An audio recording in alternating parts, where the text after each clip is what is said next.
In the name of Allah, the most merciful and the most beneficent. Hello, students. Hope you all are fine. Hello, my name is Adam Said, and today we are going to start our lecture number 2.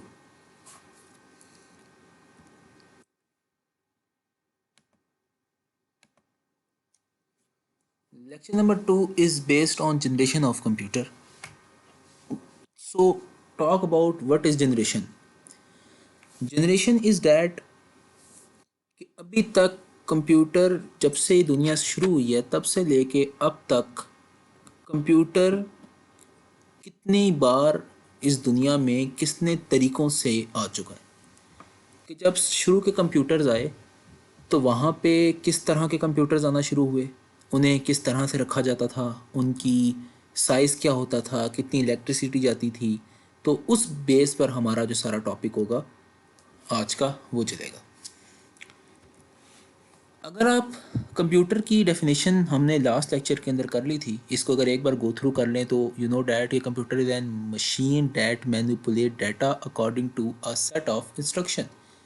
एक computer हमारे पास एक ऐसी machine है जो manipulate data करती थी आपकी इंस्ट्रक्शन के मुताबिक। जो आप उसे इंस्ट्रक्शन देते थे उस पे वो आपको रिजल्ट प्रोवाइड करती थी। A computer is programmable machine that receive input stores and out provide output। Computer आपको क्या करता है कि एक ऐसी प्रोग्रामेबल मशीन है जो आप उसे कुछ इनपुट देते थे, वो उसको अपने पास स्टोर करता था और उसकी बेस पे कुछ ना कुछ आउटपुट प्रोवाइड करती है। Now generation of computer, 5 types की जनरेशन ऑफ कंप्यूटर आपके पास हो सकती है। फर्स्ट जनरेशन जो कि 1946 से 1955 में आई, फिर सेकंड जनरेशन जो 1956 टू 1965 आई, थर्ड जनरेशन 1966 से 1975, फोर्थ जनरेशन 1976 से 1985, फिफ्थ जनरेशन 1981 से यानी कि 2020 आज तक ये जनरेशन चल रही है और हो सकता है कि आने वाले कई सालों तक ये जनरेशन चलती रहेगी। क्योंकि रिकॉर्डिंग बहुत ज़्यादा बड़ी ना हो जाए इसलिए जो जनरेशन 3, 4 और फिफ्थ जनरेशन है इसे हम डिस्कस करेंगे इन लेक्चर नंबर 3। तो हमारा आज का जो मोटिव रहेगा वो रहेगा लेक्चर फर्स्ट जनरेशन और सेकंड जनरेशन पर।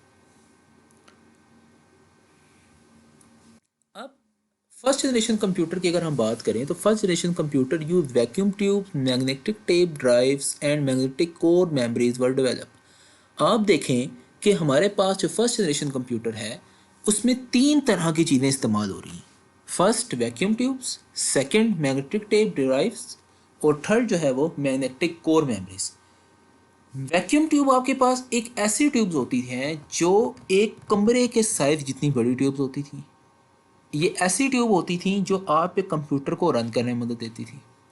मैग्नेटिक टेप डिवाइसेस एक ऐसी टेप्स होती थी जो आपकी मेमोरी के अंदर डाटा रखने के लिए सेव की जाती थी कि आपको जो सारा डाटा होगा वो इन टेप्स के अंदर सेव होता रहेगा। और मैग्नेटिक कोर मेमोरीज जो आपकी होती थी ये आपकी आप इन्हें रैम कंसिडर कर सकते हैं कि आपकी जो रैम है जो आपके कंप्यूटर को रन करता है उसके लिए डेवलप की गई थी। फर्स्ट जो हमारे पास जनरेशन कंप्यूटर था वो ENIAC था, यानी इसका नाम कहते हैं electronic numeric integrator and calculator. ये फर्स्ट इलेक्ट्रॉनिक डिजिटल कंप्यूटर था। इसको आप अंडरलाइन कर लें, इसे याद भी आपने रखना है, अक्सर ये पेपर में नज़र आता है, MCQs के अंदर अक्सर पूछा जाता है। तो रिपीट कर लेते हैं इसे, electronic numeric integrator and calculator. अब आप देखें कि इस कंप्यूटर के अंदर तकरीबन 18,000 वैक्यूम ट्यूब्स यूज़ की गई हैं। It size was too much large, बहुत बड़ा साइज़ में होता है ये, बहुत बढ़िया। आप इतने बड़े साइज़ में होते हैं कि आप एक कमरा इमेजिन कर लें कि एक अगर पूरे कमरे के अंदर मैं कंप्यूटर को रखूँ तो इतना बड़ा कोई ये कंप्यूटर थे। This was very hard to read and write program by every person. बहुत ज़्यादा मुश्किल था। अगर आपने इस कंप्यूटर के ऊपर 2+2 की कैलकुलेशन करनी है तो बहुत ज़्यादा मुश्किल होता है कि आप इसके ऊपर अपना प्रोग्राम रीड करें और राइट करें। अब प्रोग्राम क्या होते हैं, इसका सिंपल डेफिनेशन आप ये कर सकते हैं कि सेट ऑफ इंस्ट्रक्शंस कैसे लिखी जाती हैं। इंशाल्लाह आप मैट्रिक लेवल पे ये चीज़ डिटेल में पढ़ेंगे कि आप एक प्रोग्राम को कैसे राइट कर सकते हैं। The first generation computer produce too much heat, definitely अगर बहुत ज़्यादा कमरे की लेवल पर एक हीट प्रोड्यूस होती है तो डेफिनेटली कि उसका जो लेवल होगा वो भी बहुत ज़्यादा होगा हीट का, और जितनी ज़्यादा हीट प्रोड्यूस होगी उतनी ज़्यादा इलेक्ट्रिसिटी भी कंज्यूम होती है। अब आप देखें कि मटेरियल जो हमारे पास यूज़ होता है वैक्यूम ट्यूब में, वो vacuum tube magnetic drum, 4000 bit इसके अंदर इस्तेमाल की गई। हार्डवेयर प्रोग्राम इन कंप्यूटर, आपके सामने कुछ पिक्चर आपको नज़र आ रही है जहाँ पे ये पर्सन खड़ा हुआ है, उसके साथ एक ड्रम सा पड़ा हुआ है। ये आपके पास एक मैग्नेटिक ड्रम थे। वैक्यूम ट्यूब्स आपके सामने पिक्चर शो है। 4000 देखें हमने, अगर आप नीचे देखें तो 4000 बिट की बेस पे एक आपका पास जो है वो ANAC कंप्यूटर था। अब इस डायग्राम में देखें कितने बड़े ये कंप्यूटर हैं जिनको मूव करना भी मुश्किल नहीं था। और हार्डवेयर प्रोग्रामिंग कंप्यूटर देखें, वायर्स देखें कितनी ज़्यादा लगी हुई हैं कि आपको समझ भी नहीं आएगा कि किस वायर कहाँ से जोड़ेगी और किस तरह से कैलकुलेट करेंगे। अब फर्स्ट जनरेशन कंप्यूटर के अंदर जो लास्ट जो पॉइंट रहता है वो कहता है कि represent the very early primitive computer languages that consider entirely of ones and zero, के बहुत शुरू में जब कंप्यूटर थे तो उन वो सिर्फ वन और ज़ीरो की ज़ुबान ही समझ सकते हैं। तो जो हमारे पास फर्स्ट जनरेशन कंप्यूटर थे वो सिर्फ मशीन लैंग्वेज को अंडरस्टैंड करते हैं, कि हमारे पास जो सिस्टम है वो सिर्फ मशीन लैंग्वेज को अंडरस्टैंड कर सकती है। और इसको क्या कहते हैं, बाइनरी लैंग्वेज भी कहा जाता है। तो हमारे पास जो फर्स्ट जनरेशन कंप्यूटर थी वो सिर्फ बाइनरी लैंग्वेज को अंडरस्टैंड करती थी, उसे हम मशीन लैंग्वेज भी कह सकते हैं। और वो किस लैंग्वेज में होती है, वन और ज़ीरो की फॉर्म में। आपके सामने जो डायग्राम विजिबल है उसमें अगर आप देखें तो वन और ज़ीरो की फॉर्म में आपको नज़र आ रही हैं। ये इसकी प्रोग्रामिंग स्किल्स हैं। अब फ़ायदे और नुकसान की अगर बात करें तो इस तक की इस it is that they could perform 1000 of calculation पर सेकेंड। डेफिनेटली बहुत ज़्यादा 1000 ऑफ कैलकुलेशन परफॉर्म करता था। उस टाइम पे ये बहुत बड़ी बात होती थी क्योंकि लोग तो कर नहीं पाते थे। और बहुत ज़्यादा कम टाइम के अंदर ये अपने काम, और वो कम टाइम कुछ घंटे का टाइम था। नहीं, अगर आपने 2+2 करना है तो आज के टाइम पे तो आपको बड़ा इजी बोला है कि आप वन क्लिक करते हैं और आपका काम हो जाता है। उस टाइम पे ऐसा नहीं था, बल्कि उस टाइम पे जो है ये बहुत ज़्यादा जो है तकरीबन घंटों के तादाद में टाइम देता था। और नुकसान आपके सामने बहुत ज़्यादा हीट प्रोड्यूस करता है, इलेक्ट्रिसिटी है, बहुत ज़्यादा महंगा है, आप इतनी ज़्यादा चीज़ें मैनेज नहीं कर सकते। सेकेंड जनरेशन कंप्यूटर जो है वो 1956 से 1965 के बीच में आई। और उस टाइम दुनिया में ये बहुत बड़ी ज़रूरत ये पेश आई थी कि दुनिया में कोई ऐसी चीज़ बना ली जाए जो वैक्यूम ट्यूब को रिप्लेस कर सके। तो तब आप देखें फर्स्ट लाइन में मेंशन है कि use a new electronic device, जिसे क्या कहा जाता है, ट्रांजिस्टर कहा जाता है, in the place of vacuum. तो ये आपको याद होना चाहिए कि सेकेंड जनरेशन कंप्यूटर के अंदर हमने ट्रांजिस्टर को रिप्लेस किया था किससे, वैक्यूम ट्यूब से। हमने इसने क्या किया कि स्टोरेज डिवाइसेस जो थी कंप्यूटर की वो आपके पास इंक्रीज़ हो गई। अगर वहाँ पे 5 MB थी तो यहाँ पे 10 MB हो गई थी। Second generation computer also started showing the characteristics of modern day computer. ये बड़ी इंपॉर्टेंट लाइन लिखी हुई है थर्ड पॉइंट पे। अगर आप देखें कि सेकंड जनरेशन कंप्यूटर जो है इसने क्या किया कि मॉडर्न डे कंप्यूटर की भी बुनियाद रखी। अगर आज के टाइम पे आपके पास जितने भी storage devices, printer, operating system काम कर रहे हैं, इनमें ट्रांजिस्टर लगा हुआ है।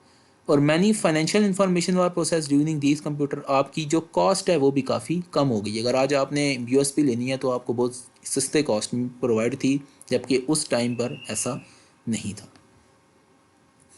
आप देखें इसमें जो मटेरियल यूज़ हो रहा है, ट्रांजिस्टर यूज़ हो रहे हैं। ट्रांजिस्टर आपके सामने मेंशन है, नीचे गिवन है पिक्चर के अंदर। मैग्नेटिक कोर्स हैं। मैग्नेटिक कोर्स आपके पास जो होती हैं ये एक तरह की मेमोरीज होती हैं, इसमें आप मेमोरीज अपनी जो है वो सेव कर सकते हैं। 32,000 बिट के ऊपर आपका ट्रांजिस्टर मुश्तमिल होता था।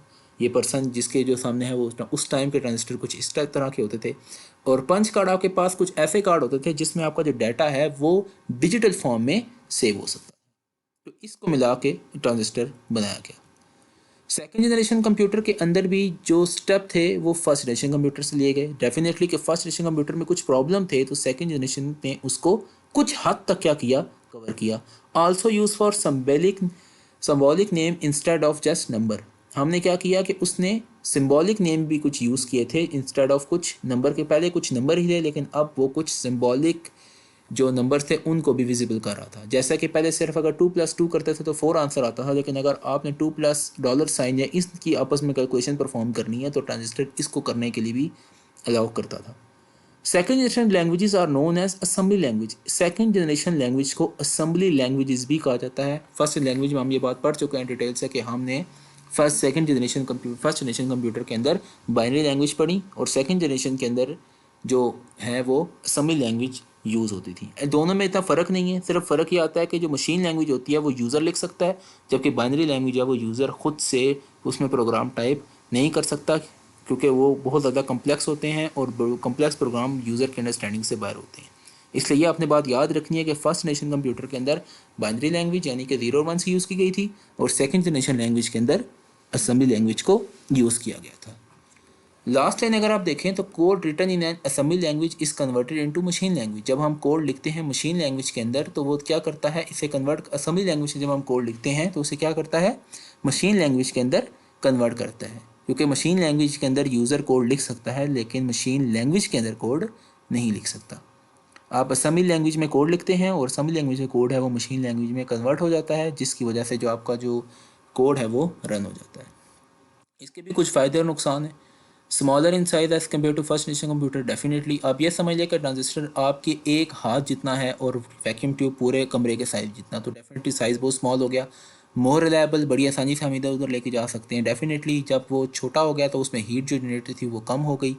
This computer will able to reduce time from millisecond to microsecond. पहले टाइम अगर 2+2 का सॉल्व करने का 2 घंटे का था तो अब वो मे बी 15 मिनट का रह गया हो। Less prone to hardware failure, बहुत कम चांस से हार्डवेयर फेल होते थे। बेटर पोर्टेबिलिटी, आप आसानी से जो है वो इधर उधर अपनी डिवाइस को लेके जा सकते हैं और अपनी चीज़ को बहुत लार्ज एरिया पर वाइडर पे कम्युनिकेशन का इस्तेमाल कर सकते हैं। और अगर डिसएडवांटेज देखी जाए तो उस टाइम के जो ट्रांजिस्टर थे वो थोड़े से बड़े थे क्योंकि हीट कुछ प्रोड्यूस करते तो हमें एयर कंडीशन रिक्वायर्ड थी। उसमें मेंटेनेंस आपने बार बार करनी है उनकी, उसको मैनुअली जो है उसके जो कंपोनेंट्स हैं उनको आपने अगर ख़राब हो उनको रिप्लेस करना था। और उस टाइम इसकी जो प्रोडक्शन कॉस्ट थी 1955 1956 65 के अंदर वो काफ़ी डिफ़िकल्ट और कॉस्टली होती थी। तो स्टूडेंट्स यहीं पे आज का जो लेक्चर नंबर 2 है वो हमारा वो एंड होता है। लेक्चर नंबर 2 के असाइनमेंट आपके सामने गिवन है। सिंपल सी असाइनमेंट है कि आपने क्वेश्चन नंबर 1 देख लिया, आप write any 3 advantages and disadvantage of first generation second generation computer. आपने 3 फ़ायदे और नुकसान लिखने हैं फर्स्ट जनरेशन और सेकंड जनरेशन कंप्यूटर के। और क्वेश्चन नंबर 2 है write any few example of first generation computer and second generation computer except from slides. आपने स्लाइड्स से में जो मेंशन की गई हैं उनको नहीं लिखना, आप इंटरनेट की मदद ले सकते हैं और इस क्वेश्चन को सॉल्व कर सकते हैं। आप you can use internet for help, आप इंटरनेट की मदद लेके ये आंसर सॉल्व कर सकते हैं। Write on your neat copies and also learn it, आपने ये दोनों क्वेश्चन को अपनी नीट कॉपीज में मेंशन करना है और साथ याद भी करना है। इसके अलावा आपको मैं एक अपनी वेबसाइट का भी लिंक शेयर कर दूंगा। अगर आपको इशू होता है कि आप उस व्हाट्सएप के अंदर आप नहीं उसको देख सकते, डाउनलोड नहीं होती आपकी वीडियो या कोई और इशू होता है या आपको आवाज़ का इशू है तो आपके साथ मैं लिंक शेयर कर दूंगा वेबसाइट का, आप उस पर डायरेक्ट जाके भी अपनी ऑनलाइन जो है वो क्लास को देख सकते हैं और वो क्लास जो है वो आप डायरेक्टली ले सकते हैं। तो थैंक यू वेरी मच, अल्लाह हाफिज़।